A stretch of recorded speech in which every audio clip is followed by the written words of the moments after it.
What if I told you Bigfoot didn't just exist, but begged a human for help? Well, one homeless man didn't just see it. He found an entire Bigfoot family, wounded and dying, in the middle of a raging storm deep inside Washington's Olympic Forest. This isn't a blurry campfire legend you've heard 100 times. This time, Bigfoot was real and terrified. There was a father bleeding out, a pregnant mother barely clinging to life, and a wide-eyed child hiding behind the trees. But here's the truth no one tells you. Bigfoot wasn't hunting us. They were running from something. And the only person who tried to help was a man the world had already forgotten. Eli Morgan. Eli had spent over a decade living off-grid as a forest worker, surviving on instinct and isolation. He left no selfies, no online rants, just a handwritten journal and a final audio recording before he vanished without a trace. In this story, you'll discover the last thing Bigfoot ever gave him a real object Eli left behind that defies all logic, and why some believe the government doesn't want this story told. Eli was 48, quiet, withdrawn, but what he witnessed shook him to his core. His final words: they came back, and they left something I can't explain. If you skip this video, you'll miss the ending, and the one piece of evidence that might prove Bigfoot isn't a myth after all. Watch now, before this disappears like Eli did. Eli Morgan hadn't planned to end up here, sleeping beneath a drooping cedar in a forgotten corner of Olympic National Forest, wrapped in a moth-eaten wool blanket that reeked of mildew and pine sap. But he had in some way. The forest had always pulled at something old inside him, something quieter than guilt, deeper than regret.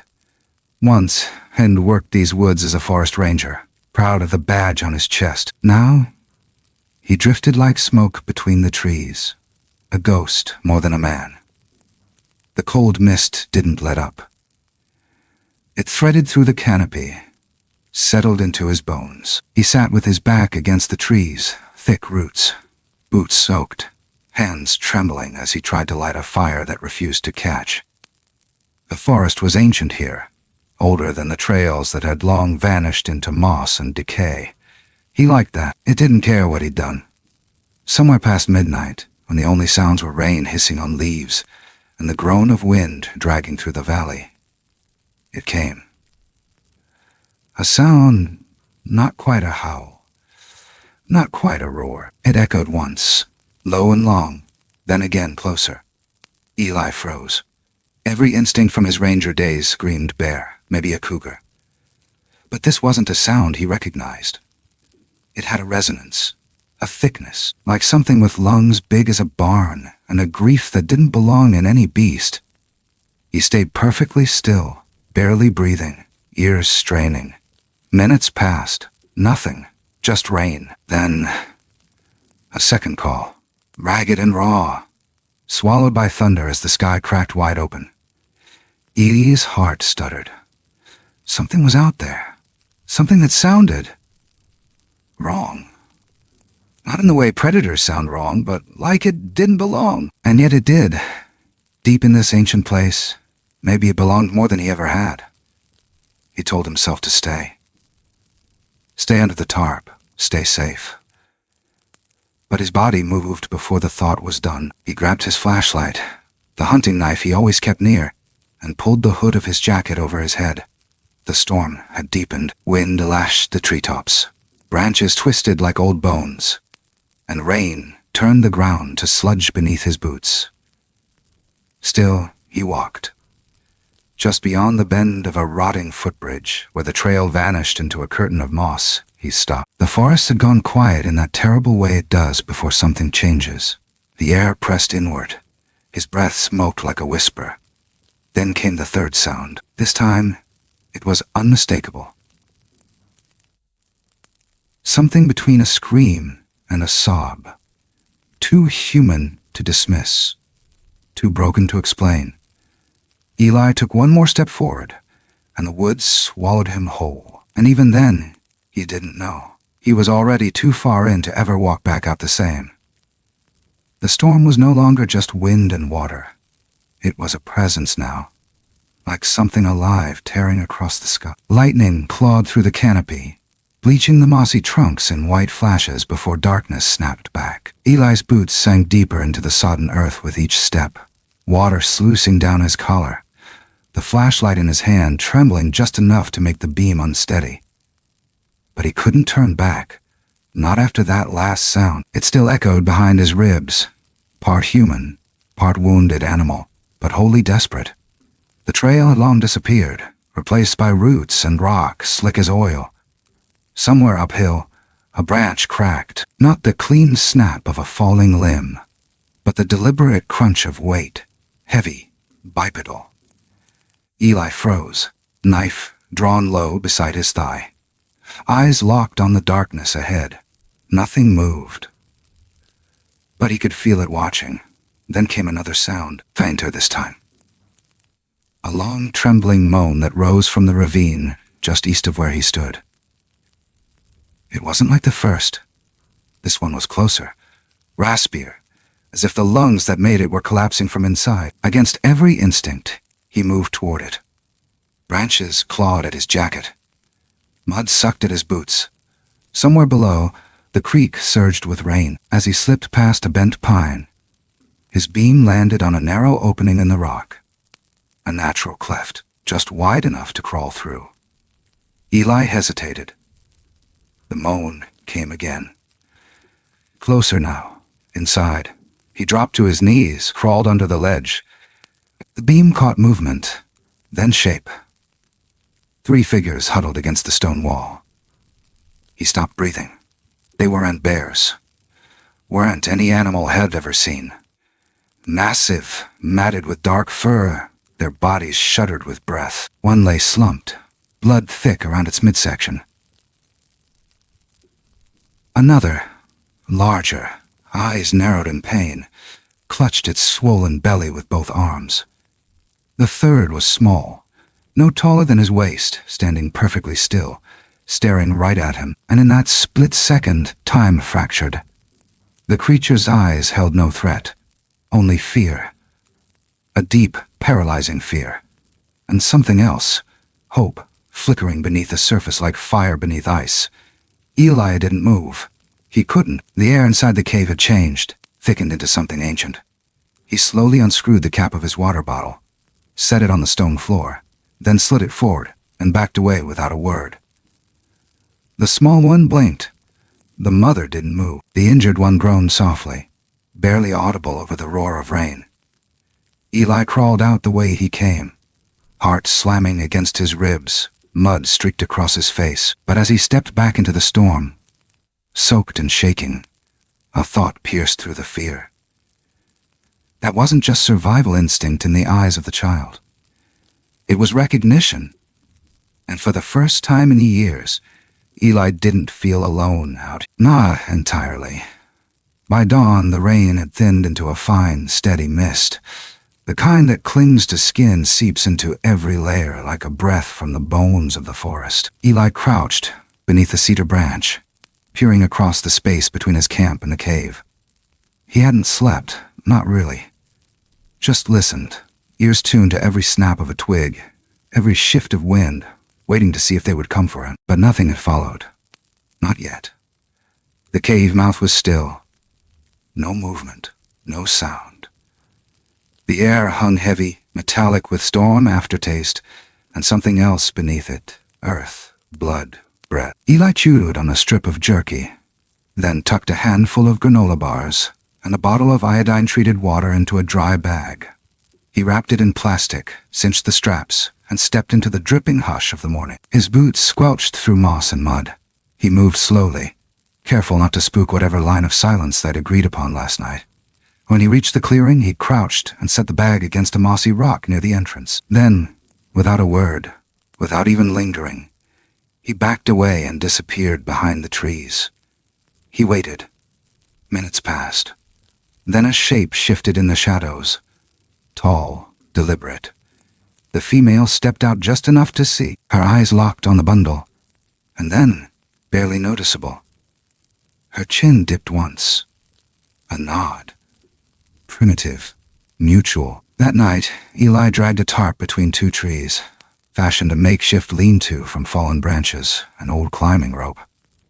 He built the fire close, shielded from the wind, and warmed his hands as the storm breathed its last over the treetops. No one approached.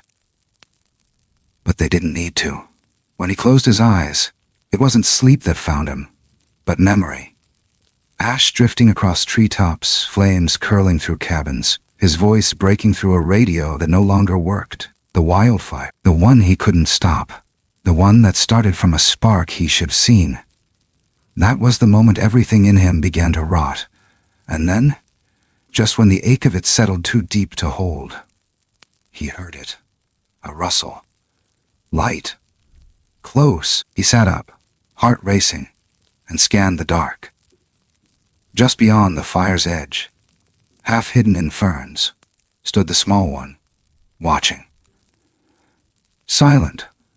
Then it moved, 2 steps forward, and placed something on the ground before vanishing back into the trees. When Eli reached it, he found a length of bark, smooth, flat, and carved with spirals.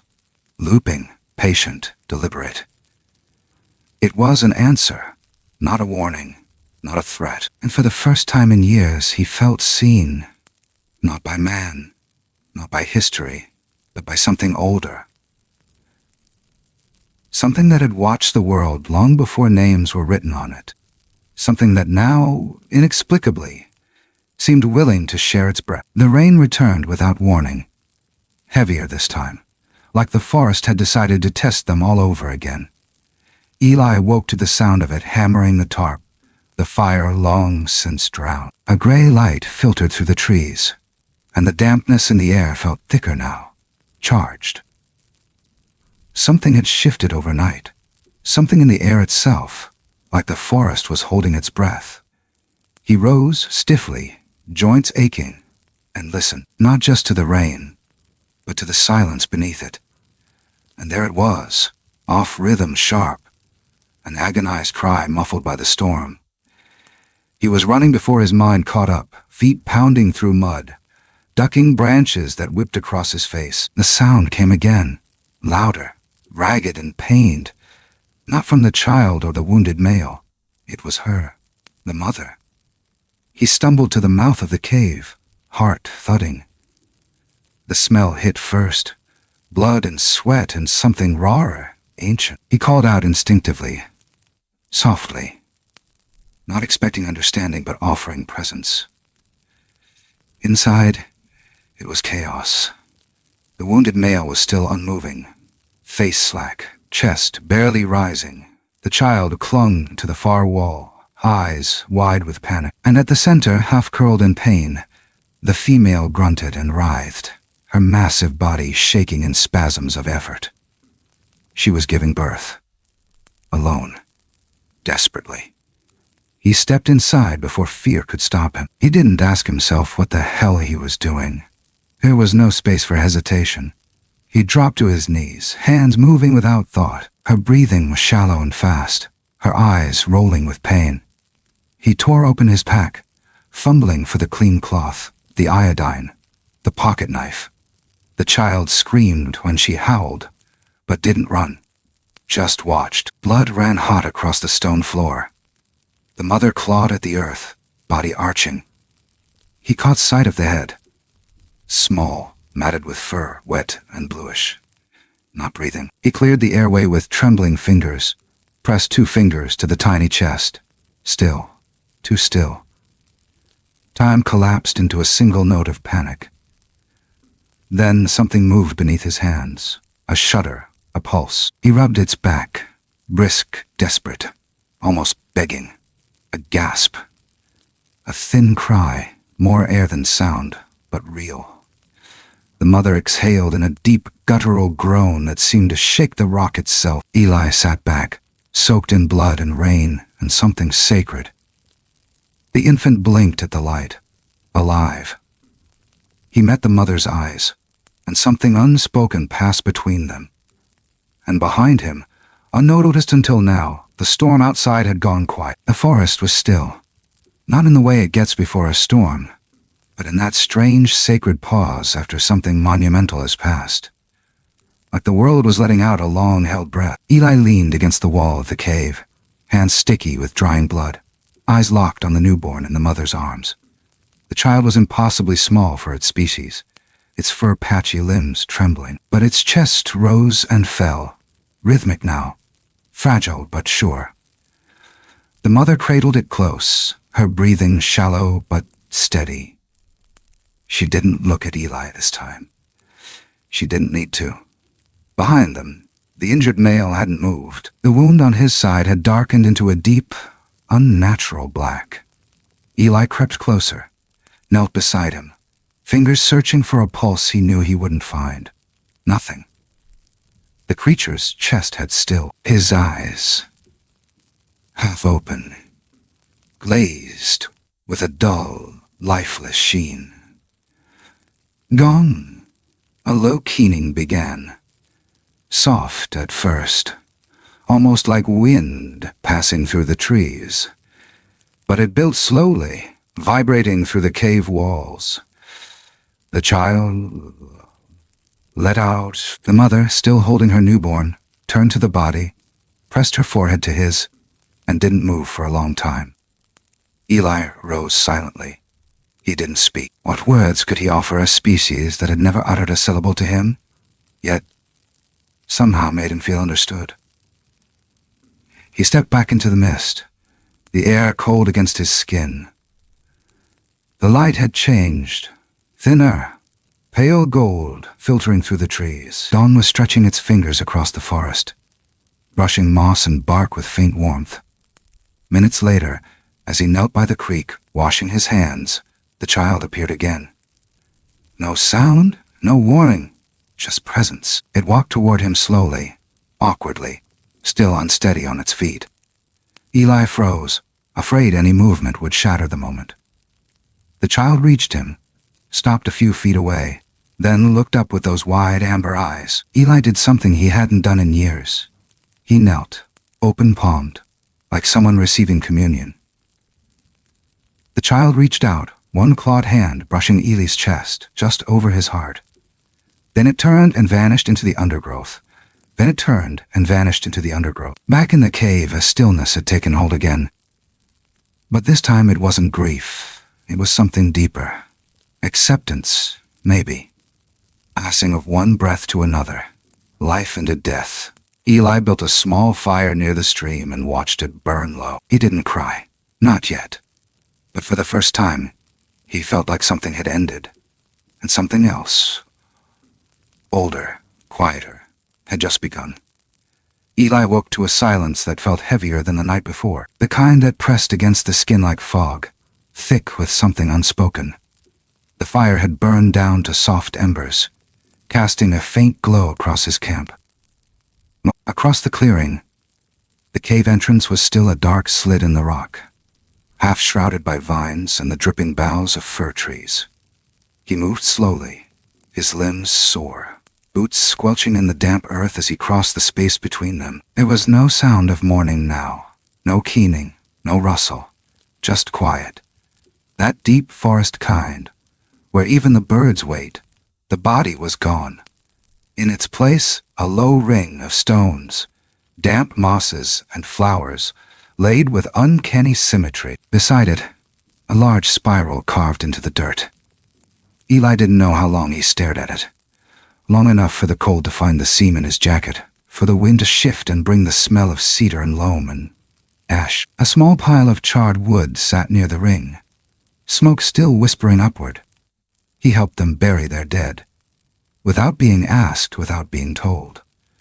The young one brought him fistfuls of ferns and long-bladed grasses. Together, they shaped the mound in silence.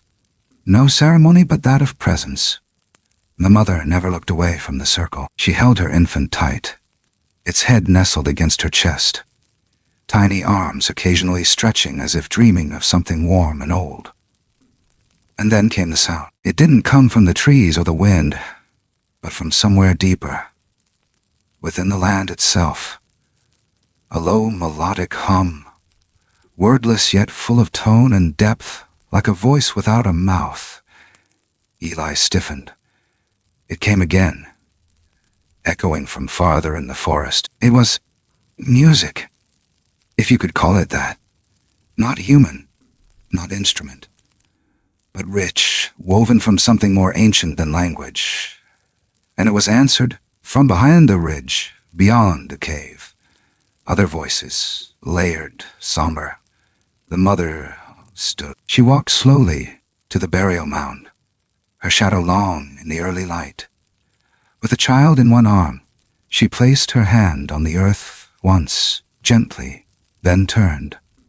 No tears, just breath. As she passed Eli, she paused, and for the first time, reached out to touch his arm, bare fingers against cloth. Then she was gone, disappearing into the trees without a sound.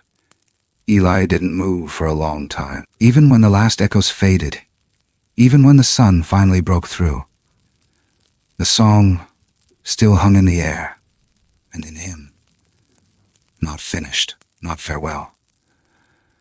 Something else, like the beginning of a story that had only just remembered how to speak. By the time the mist lifted the next morning, Eli knew something had changed. It wasn't just the light. Softer now, golden, clinging to the bark like it was part of it, or the hush in the trees, which felt more like breath held than simple quiet. It was in the absence of footsteps, in the stillness at the mouth of the cave. They were gone. All of them. No sound, no trace beyond the grave ring, and the faint lines in the moss where bodies once lay. He stood there longer than he should have, unsure whether he felt relieved or abandoned.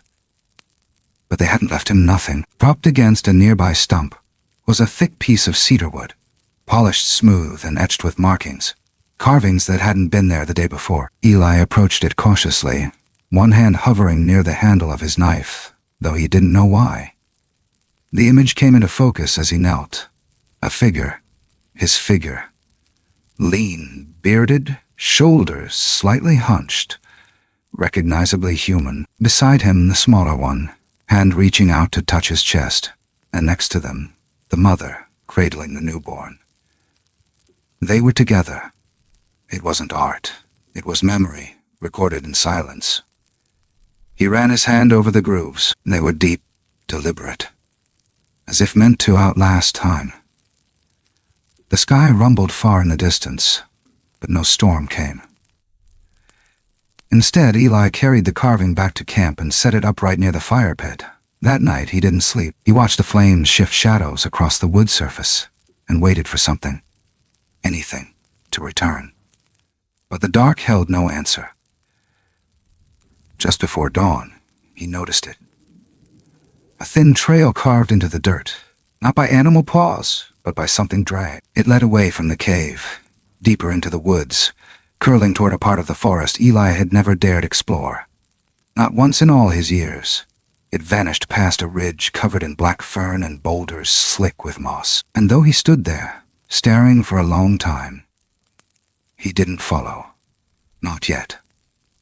Instead, he gathered wood, built up the fire again, and beneath the flames' crackle, he heard it faintly. A note, a low hum. Not music exactly, but familiar, and it hadn't come from the trees. It had come from the carving. Something was still listening, or perhaps remembering. The air inside the cave had thickened. The silence wasn't stillness anymore. It pulsed, urgent, almost alive. Eli's breath came fast and shallow as he knelt beside the laboring creature, his knees pressing into damp stone, hands trembling though he tried to steady them. The mother's growls had turned guttural, desperate. Blood darkened the cave floor, in slow, spreading pools, slick beneath his boots. The wounded male remained motionless against the far wall, shadowed and silent, his chest barely rising. But it was the mother's face that gripped Eli's focus. She was dying, or would be, if this didn't go right. He fumbled through his pack, pulling out gauze, his only pair of nitrile gloves, and a camp knife. None of it felt right. human tools for something that had never belonged to his world. But it was all he had. He caught a glimpse of the baby crowning, matted fur slick with fluid, the body twisted at an angle that made his gut twist. It wasn't coming out clean. The mother's arms clawed at the ground. Her teeth clenched around a scream that never broke the air. And then the child slipped free, half-birthed, slumped, and lifeless. Time snapped. Eli moved without thought. He turned the small body over, cleared the mouth, pressed fingers to its tiny chest. 1, 2, 3. He blew air once, again, whispered words he hadn't spoken since he left the burn zone. Not prayers, but please. Please, please, please. The silence felt eternal. Then the ribs expanded. Just barely. A tremble, a wheeze, a wet gasp.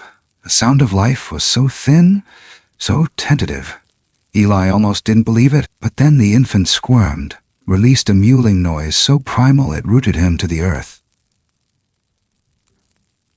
He looked up. The mother was watching. Her massive eyes were glassed over with pain. But something moved behind them. Recognition. Relief. Eli placed the newborn in her arms, careful, reverent. Her long fingers curled around the child. Her chest rose and fell with slow, shuddering breaths. She didn't speak. But the cave filled with something that wasn't sound. It was presence, a tide of understanding, of something bigger than gratitude. Behind him, the child who had watched it all from the shadows crept forward. It didn't speak either, just pressed close to its mother's side and touched the infant's foot gently, as if to say, I'm here. The storm had passed. But Eli hadn't noticed. Not until now. The light filtering in through the cave's mouth was soft. Gold brushed the stone. Outside, the world had shifted into something else. And Eli realized. So had he. The fire had burned low, nothing left but red coals tucked under a layer of ash. Eli sat beside it, still coated in streaks of blood and dirt, not yet ready to wash it away. Across the clearing, the cave was quiet, no cries, no movement. The infant had survived the night. He'd heard its breaths, soft and rhythmic, drifting out into the trees like tiny echoes of a heart learning to beat. Morning light stretched slow fingers through the canopy, touching his skin with warmth that felt almost earned. He hadn't closed his eyes once, and still, sleep didn't come. A rustle caught his ear, not the cautious sound of something stalking, but something purposeful. He turned. The small one, the child, approached without hesitation now. It carried something clutched in both hands, wrapped in long grass and bark. When it reached him, it placed the bundle gently at his feet and stepped back. Eli didn't move at first. He only looked. Then, slowly, he reached out and unwrapped the offering. A piece of wood, rough, wide, still damp, but carved. Not crudely, intentionally.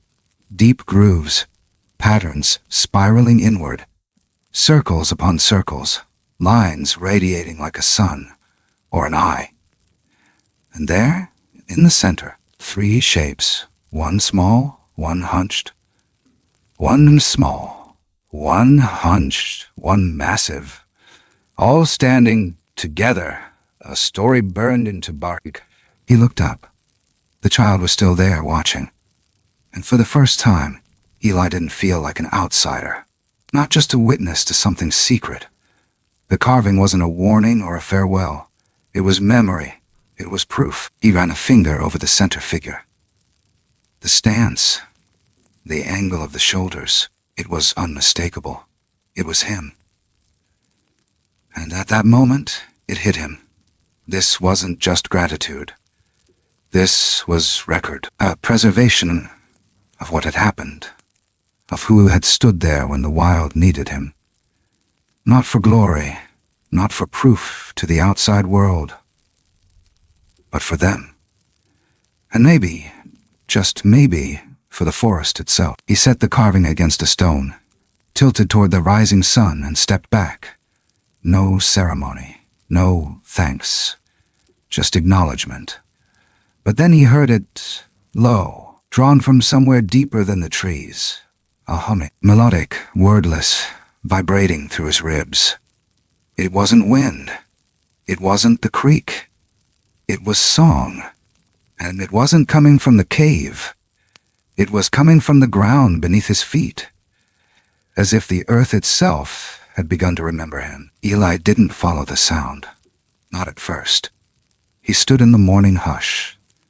The wooden carving still warm from sunlight at his back. The hum still faint beneath his boots. It wasn't music, not in any way he understood. It was resonance, like a memory held in stone, vibrating out from deep beneath the surface. His hand hovered over the spiral etched in the gift, tracing it once more, and then he moved. He packed light, a flask of water, a few bandages, a pocket knife, and a scrap of jerky. He slung the satchel over one shoulder and stepped into the thicker woodline past the clearing. The trail unmarked except for the shape of the land, how the trees leaned, how the moss shifted in his wake. The deeper he walked, the older the forest felt. The sun barely touched the ground now. Ferns arched over ancient stones carved with shapes too eroded to name. Roots twisted like knuckles beneath the soil. Then he saw it. A curtain of water poured silently down the face of a cliff, thin but constant. Behind it, barely visible, a slit in the rock. A cave mouth, hidden in plain sight. His body knew before his mind did. This was where they had come from, or gone to. He pushed through the waterfall, boots skidding on wet stone, and entered. The air inside was cold, metallic, but dry. His flashlight flickered over the walls, and for a breath, everything inside him stilled. Dozens of markings. Not random. Not chaos. These were deliberate, pictures drawn in charcoal and ochre.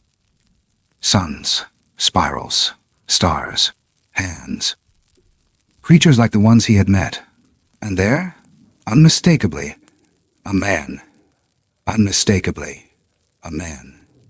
Standing among them, arms standing among, witnessed.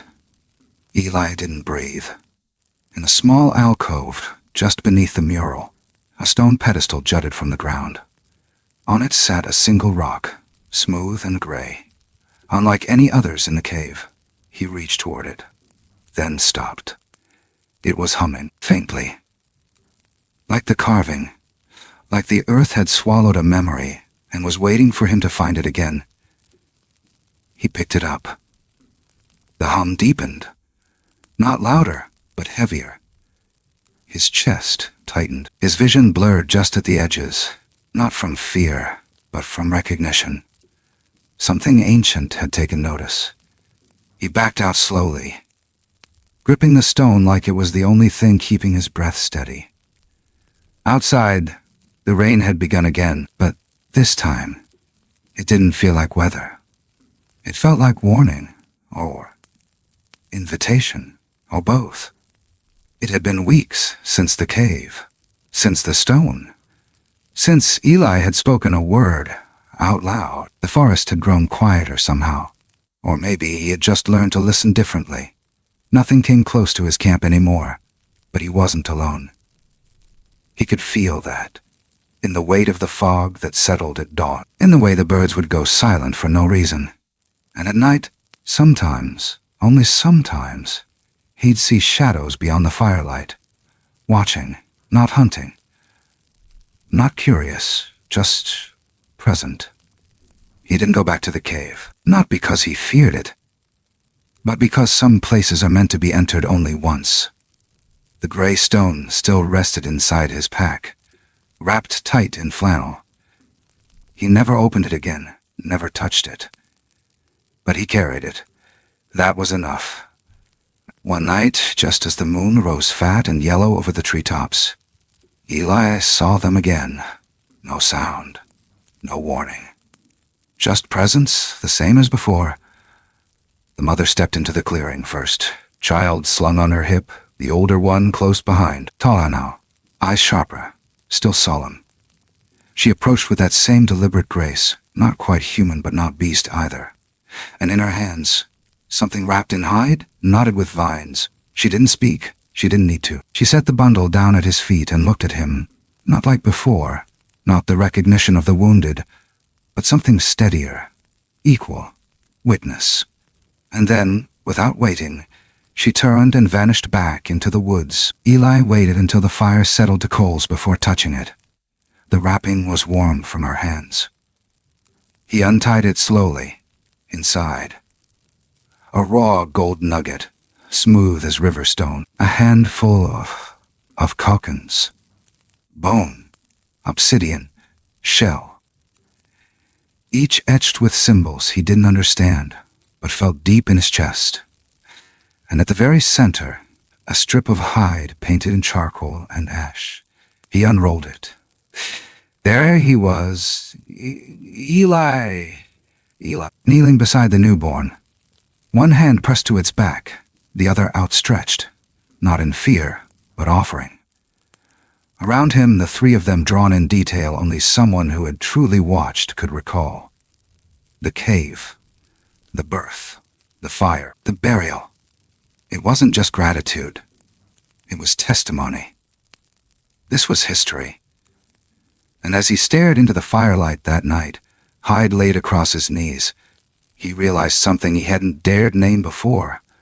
They weren't protecting a secret. They were passing on a memory. One meant to outlive them all, including him. Eli knew the time had come.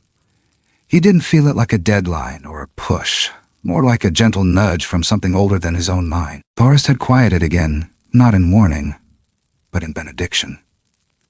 The night before, he'd buried the tokens beneath a cedar tree, near the edge of a bluff where the wind never stopped. Not as an offering, as a mark. A place where the story could sleep if it needed to. He packed slowly that morning. Not as someone leaving in a rush. Not as someone escaping. Just a man whose part in something had been completed. He rolled up his journal, placed it in a tin-lined box, and tucked it under the roots of the tree. On the first page, scrawled in thick pencil, were 5 words. For whoever chooses to believe, he didn't leave a map. The ones who needed to find it wouldn't need one. As the sun climbed higher, Eli stepped away from the camp for the last time. His boots found the path without effort. His back didn't ache like it used to. The forest didn't close in behind him. It opened, as if it had always been waiting for him to walk out, but only when he was ready.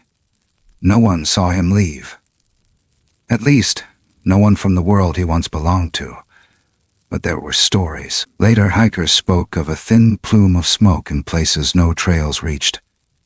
A ranger once glimpsed a man standing waist-deep in fog beside a broken pine, then vanished before he could speak. And an old woman from Forks swore she saw a fire burning in a hollow tree, with a man sitting beside it, carving something into bark with a bone-handled blade. When they told the stories, people laughed. Said it was the cold playing tricks, the woods making fools of men. But still, none of them walked too far off the trail. And none of them laughed when they were alone by the fire. Because sometimes, just past sleep, they'd hear something. A deep hum, a cry in the trees, a breath not quite their own. And maybe, just maybe, the sound of something large, stepping carefully through the moss. The kind of sound legends leave behind. And Eli, he was never found. But sometimes, at the base of the old cedar, a new token appears. Always handmade. Always watching. Eli didn't leave a goodbye. No fire to mark his last night. No stone turned upright. He moved like someone answering a call, not to escape or retreat, but to return something that had never been his to keep. The forest welcomed him, not with fanfare, but with silence.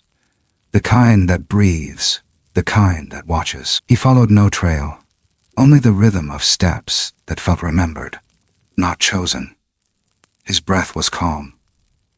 He carried nothing but the clothes on his back, and the hum still echoing faintly in his chest. Days later, though no one could say exactly when, someone found a box tucked beneath the cedar tree where the clearing split toward the southern ridge.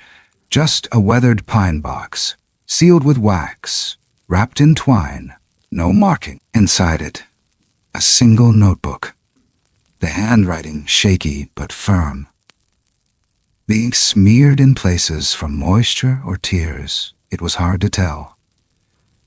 Each page told the story. Not in poetry, not in confession, just plain words, clear, true, unbelievable. They say the ranger who found it didn't speak for hours after reading it. He just sat under the tree until night fell, staring out into the woods like he expected something to walk out from the trees and sit down beside him. But nothing came. At least, not then. Word of the notebook spread, quietly at first, between hikers, among old fire lookouts and trail wardens. A few copied the pages. One man tried to sell it, but the buyers all backed out at the last second, citing dreams, unease, nausea. No one could explain why. Eventually, the original vanished again. No one knows if the forest took it back, or if Eli returned to collect it himself. Still, stories filtered through. Sometimes campers claimed they heard the sound of wood being carved near midnight. Soft, rhythmic, like memory made solid. Others said they found tokens left at the foot of their tents. Stones etched with spirals, feathers woven through twine. Tiny figurines made of moss and bone, never threatening, always intentional. And on clear nights, far from the towns, when the fog lifts just right and the wind drops low, some swear they can see him. A man standing in the trees, quiet, still, watching, not lost, not hiding, just there, as if he had become part of a place that once tried to forget him, and instead chose to remember. Sometimes the truth doesn't survive in headlines or history books. Sometimes it lives where no one's looking, buried in ash, carved into bark, left at the foot of a forgotten cedar.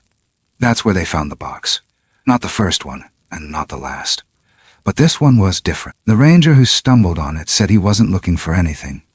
Said he was just following the sound of running water. But when he opened the box, he didn't speak. He didn't move. He sat with it for hours like it was something sacred. Inside, a single feather, black and silver, wound into a loop of braided bark. A claw, not bear or cougar, wrapped in hide. A smooth piece of stone, etched with a spiral so precise it shimmered when touched. And at the very bottom, a note. Just a strip of old paper, yellowed, edges curling, written in blocky letters. Kindness may go unnoticed by men, but not by legends. No name, no claim. But for those who knew where to look, that one line was enough. Since then, stories have grown around the forests of Washington like vines, clinging to fire towers, creeping through ranger stations, whispered by hikers too embarrassed to speak loud. They say if you're quiet long enough, if your breath matches the rhythm of the pines, you might hear it. A hum, slow and deep, older than the trees. And if you listen harder still, you might see something move. A figure, a shape, not ghost, not man, just a presence, quiet and watching. Some call him a guardian, others say he was taken.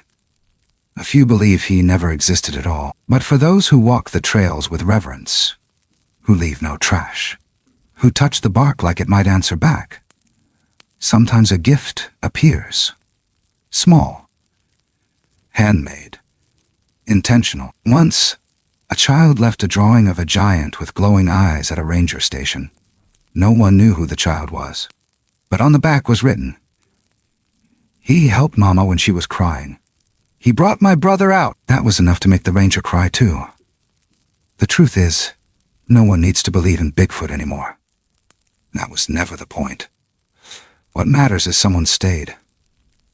Someone remembered, and maybe, If you're out there one night, under fog and moon and silence, and you feel like the trees are breathing with you, you'll understand. It was never about proving anything. It was about being seen. Eli didn't leave with a grand gesture. No goodbye carved into bark.